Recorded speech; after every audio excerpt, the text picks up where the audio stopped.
What is going on, my broskiis? My name is Toadski and I am back again, here to bring you guys yet another One Piece Treasure Cruise video. And in today's video, I'm going to be bringing you guys a breakdown and basically a playthrough of the teams that I used in order to beat the Alvida Coliseum. Now, this Coliseum actually is pretty easy compared to some of the other Coliseums that we've had previously, and the actual unit of Alvida herself is really good. If you guys want to see a full breakdown of all the stages and what you should expect, as well as a breakdown of the unit itself and a couple of teams that you guys might be able to build in order to actually beat the 30 stamina difficulty of Chaos difficulty Alvida, make sure to go ahead and check the link in the description that will link you to the guide video. But without further ado, guys, let's get straight into the video. So round number 1 is against Nami. Now before we actually reach the final stage against Nami, we're going to go ahead and use this Dex zombie soldier character special right before we actually enter the final room. And the reason why we do that is because Nami has a preemptive attack that will halve the attack of all strength units on your team. So by activating this special prior to moving on into the Nami stage, Nami's preemptive attack is actually negated. So it makes it really good. It negates her damage reduction for your strength characters, and you can go ahead and knock her down. So I use double Mihawk with a bunch of strength slashes with my Shiki and my Arlong, and also 2x orb effectiveness with my Doflamingo. Works really well and is able to take down Nami in one turn, as long as you do farm the appropriate orbs in the stages previously.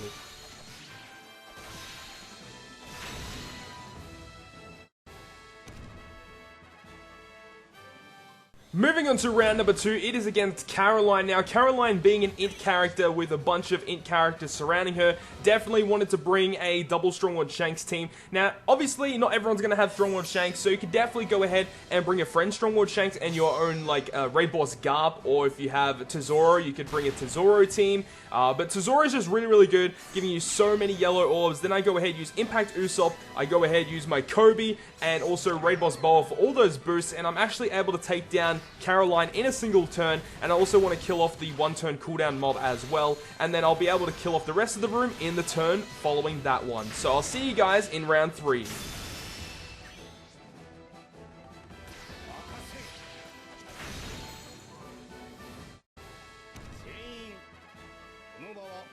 Moving on into round 3, we have Sogeking. Now, this specific team is really weird. Now, I wanted to make sure I had enough HP to tank a lot of hits so I could do the correct stalling for some of my specials, namely Manshuri. Now, Manshuri, not being a slasher character, so she doesn't actually get a boost of attack, but the reason why she's here is because she'll give us really nice recovery, as well as removing the blinding effect that Sogeking actually does to us as well.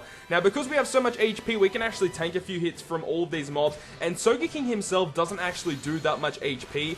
But basically what I want to do is once I get to the stage where I'm about to start going ham and start to actually kill off Sogeking, that's where I'm going to go ahead and use Manshuri to heal, and I'll use all my specials like my double Mihawk and my Doflamingo to get that orb boost and just give me lots and lots of attack in order to actually kill off Sogeking in a single turn. But overall, with this team, I didn't find that many issues with it whatsoever.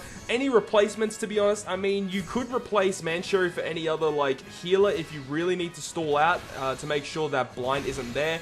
But if you are using units that you're really familiar with, you shouldn't have too many issues with hitting perfects while being blinded, so that really isn't much of an issue. Koza is also there for a 1.5 times type boost to my slashes, which does help out a lot. He has about 1.9 million HP, so as long as you have you know, enough damage to deal, you know, at least half that, because you are going to use the double Mihawk specials, then you should be fine. But definitely do not get him under 20%. But overall, not that hard of a stage, but I'll see you guys in round number 4.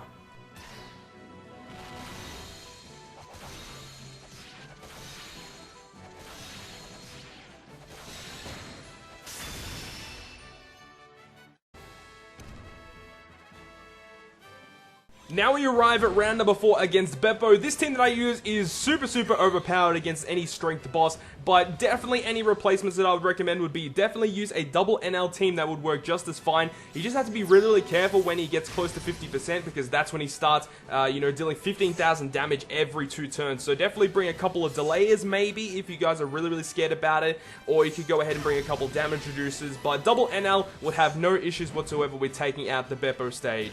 But anyways, other than that, guys, I will see you guys at round number 5.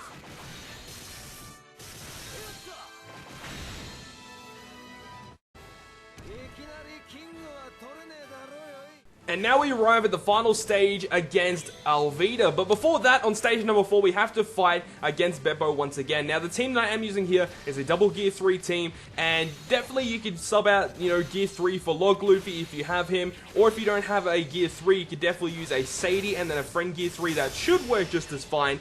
And with this specific team, we have the combination of, we have Coliseum, Basil Hawkins, we also have the Raid Boss Doflamingo, Raid Boss NL, and also Halloween Zora. Now, Halloween Zora, as you can see there, was used as we got him under 50% because it will delay him, which gives us a little bit more time to actually kill off Bepo without having to take damage from him, which is really, really nice.